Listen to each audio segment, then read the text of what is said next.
안녕하세요. 디지털 핑스입니다. 이번 시간은 러시아와 우크라이나의 전쟁에 관해서 이미 5년 전에 예측을 한 인물에 대한 내용입니다. 피터 자이하는 1973년생 미국 국적을 가지고 있고 세계적인 지정학 전략가로 2017년에 이미 제1혁명과 미국 없는 세계 더 앱센트 슈퍼파워라는 책을 출간했었습니다. 피터 자이하는 미국이 에너지 자립에 따라 고립주의로 돌아가게 된다면 전 세계적으로 3대 전쟁이 일어날 것이며 그 첫 무대가 우크라이나가 될 것으로 전망했었습니다. 실제로 러시아가 우크라이나를 침공한 지 한 달쯤 지난 3월 말에 화상 인터뷰를 통해서 피터 자이한이 바라보는 이번 전쟁의 원인과 배경 그리고 그 결말에 대해서 이야기를 했었습니다. 그렇다면 기자의 질문 내용과 피터 자이한의 답변 내용을 한번 들어보시겠습니다. 우크라이나를 침공할 것이라고 예상했다. 예측의 근거는 러시아의 지형은 한국이나 미국의 지형과 다릅니다. 한반도는 산간 지형이고 진입점이 거의 없습니다. 그리고 미국은 그 자체로 하나의 대륙입니다. 그러나 러시아는 수천 킬로미터에 달하는 거대한 열린 평원입니다. 그리고 이 지역의 경계에는 제가 침략 통로 혹은 관문 통로라고 부르는 곳들이 있는데 이곳을 통해 러시아는 역사적으로 무려 50번이나 넘게 반복해서 침입을 당했습니다. 러시아는 50번의 침략을 당하게 되는데 모두 9개의 관문 통로 중 한 곳을 통해서 이루어졌습니다. 그리고 지금 푸틴의 계획은 러시아를 확장해서 모든 9개의 통로를 틀어막는 것이라고 말하고 있습니다.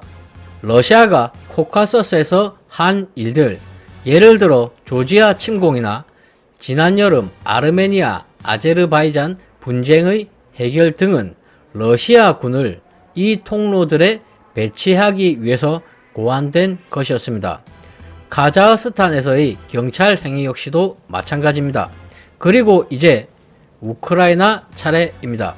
우크라이나가 통로를 통제하고 있어서가 아니라 우크라이나가 이 통로들 중 두 곳으로 가는 길에 있기 때문입니다. 한 곳은 루마니아에 있는 베사라비아 갭이라고 불리는 곳이고 다른 곳은 폴란드 평원입니다. 그래서 우크라이나에서의 일이 끝나면 러시아는 계속 진군해서 실제로 통로들을 막을 것이고 이 지점에서 나토와의 끔찍한 전쟁이라는 위협이 생기게 됩니다.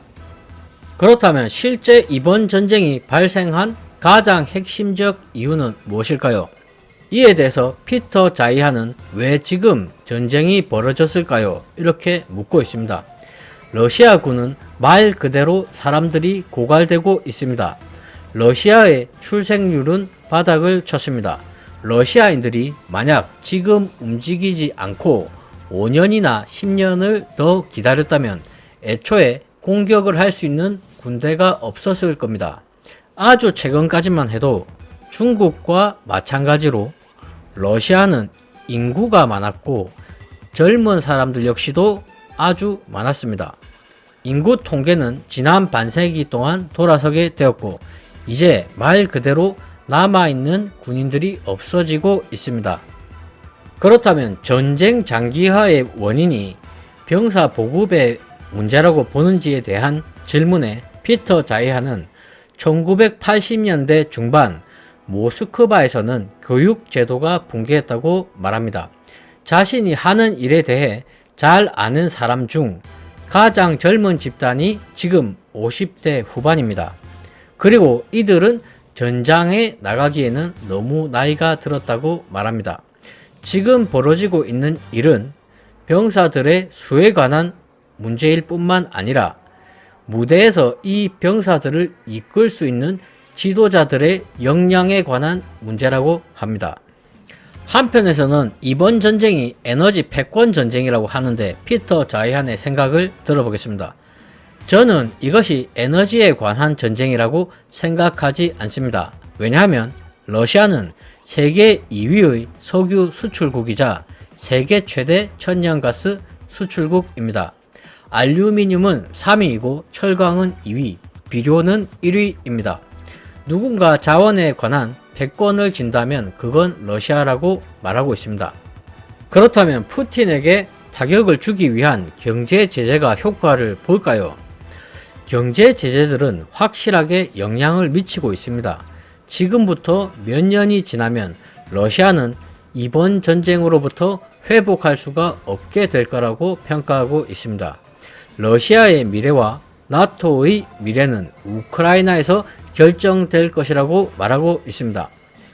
그렇지만 경제 제재의 목표가 전쟁을 막고 러시아를 철수하게 하는 것이라면 그런 일은 일어나지 않을 것입니다.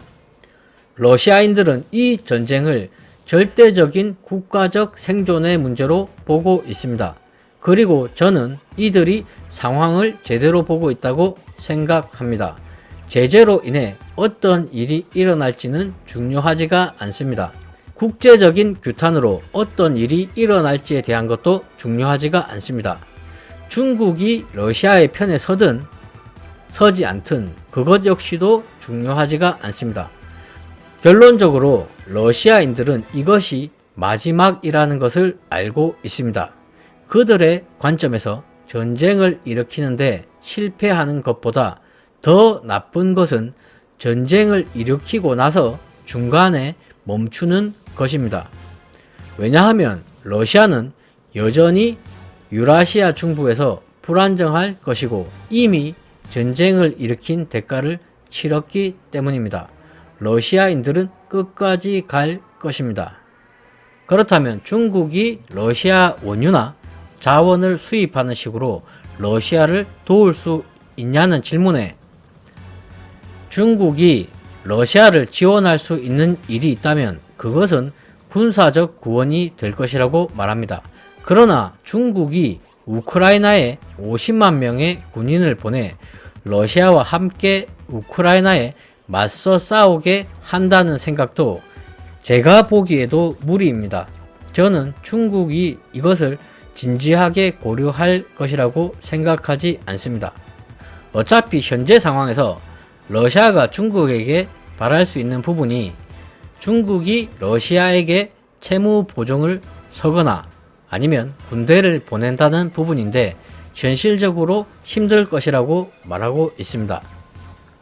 그렇다면 러시아에 타격을 주기 위해서 가장 효과적인 방법은 유가 하락인데 1980년대 말처럼 미국이 유가를 낮춰서 소련에게 압박을 가할 수 있냐? 이번에도 그럴 가능성이 있냐는 질문에 이번에는 그렇게 될 수 없다 이야기하고 있습니다. 그에 대한 이유는 예전과 현재의 상황이 상당히 다르다고 이야기하고 있습니다. 자, 마지막으로 전쟁이 언제 끝날까라는 질문에 도박을 하자면 저는 러시아가 우크라이나를 완전히 점령하는 것은 아마도 9월달 정도라고 추측한다고 말합니다. 그렇지만 이것은 서방 국가들이 러시아가 마음대로 전쟁을 끝내게 내버려 둬야지 가능한 일이라고 말하고 있습니다. 최근 서방에서 우크라이나로 운송된 무기의 양이 급증했습니다. 예를 들어 지금 가장 주목을 받고 있는 무기 체계 두 가지가 있습니다. 한 가지는 제블린이라는 대전차 무기입니다. 제블린을 이용해서 러시아의 탱크들을 제거할 수가 있습니다. 그리고 두 번째는 스팅어라는 대공 미사일입니다. 미국이 1980년대 소련이 아프간을 점령했을 때 무자헤딘에게 제공했었습니다.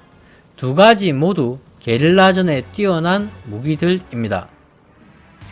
개전 당시 우크라이나인들은 단지 수백 개의 제블린과 수십 개의 스팅어를 가지고 있었습니다. 미국은 어떠한 스팅어도 제공하지 않았었고 이들이 손에 넣게 된 것은 에스토니아, 라트비아, 라투아니아, 발트의 3국으로부터 전달받은 중고 제품들이었습니다. 하지만 이제 미국은 우크라이나에게 두 가지 무기 모두를 수백 개씩 보내고 있습니다. 러시아인들은 진군하면서 가능한 모든 민간 기반 시설을 파괴하고 있습니다. 남아있는 사람들은 보이면 사살할 수도 있고, 이들은 이제 가능한 이 전쟁을 피로 물들이고 싶어 합니다. 그렇지만 미국도 러시아에 대해서 마찬가지라고 말합니다. 러시아와 우크라이나의 전쟁 상황이 장기전으로 가면 갈수록 평화를 가져오기는 더 어렵다고 말하고 있습니다. 자, 이렇게 이미 5년 전에 러시아와 우크라이나의 전쟁을 예측한 피터 자이한이 전쟁 역시도 러시아의 승리로 끝나지 않을까 이런 예측을 하고 있습니다. 피터 자이한은 러시아와 우크라이나의 전쟁이 여기에 대한 러시아인들이 이 전쟁을 절대적인 국가적 생존의 문제로 보고 있다고 말하고 있습니다. 러시아의 입장에서도 절대적인 국가적 생존 문제로 보고 있고, 또한 우크라이나 역시도 당연히도 국가적 생존 문제로 보고 있는 상황입니다. 이번 전쟁이 언제까지 이어지고 어떻게 마무리될지는 몰라도 21세기에는 이러한 물리적인 전쟁은 없어져야 한다고 생각을 하면서 이상 방송을 마치겠습니다. 시청해 주셔서 감사합니다.